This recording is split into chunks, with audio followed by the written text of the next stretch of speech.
जय श्री राम। हमारे YouTube channel नीलम पांडे लोकगीत में आप लोगों का स्वागत करती हूँ। आज मैं एक बहुत प्यारा सा बेटी का विवाह गीत आप लोगों को सुनाने जा रही हूँ।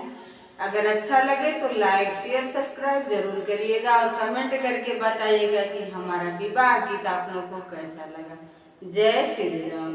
कहाँ लगायो बाबा माई मिलिया, कहाँ लगायो निबिया डार जी।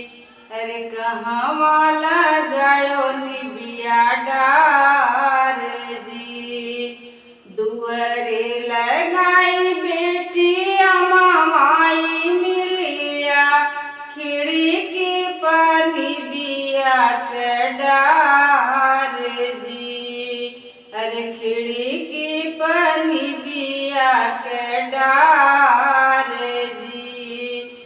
कहाँ लगायो बाबा बेली से चमेली, जे कर शीतली बयार जी। अरे जे कर शीतली बयार जी। अंगने लगाई बेटी बेली से चमेली, जे कर शीतली बयार जी। अरे जे कर शीतली बयार जी। कहाँ माही बोले बाबा पापी पापी हरा, कहाँ माही बोले लाकाग जी।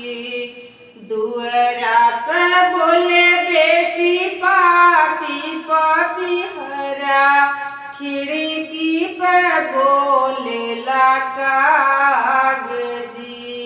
अरे खिड़की पे बोले लाकाग जी। कहाँ माही गुजे बाबा भंवरा छायलवा, फुलवा के रस लिए जाए जी। कहाँ माही गुजे बाबा भंवरा छायलवा, फुलवा के रस लिए जाए जी। अंगना में घूमे बेटी भंवरा छायलवा, फुलवा के रस लिए जाए जी।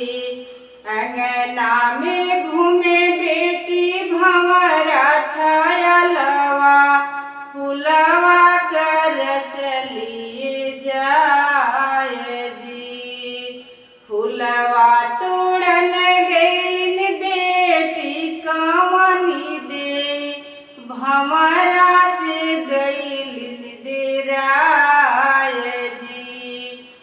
घरमा से निकलल भैया कवन राम, काहे बहिनी गईलू डेराय जी।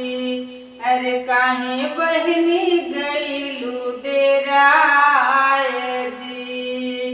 फुलवा तोड़न अइली बाबा के फुलवरिया, फुलवा पे भौरा के बसेर जी।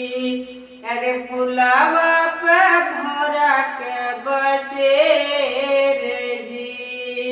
ले आवा मोरी बहनी फरसा कटरिया, फुलवा के काटी बहाई जी। जने काटा भैया हो फुलवा बहावा, फुलवा से गजरा बनाई जी। अरे फुलवा से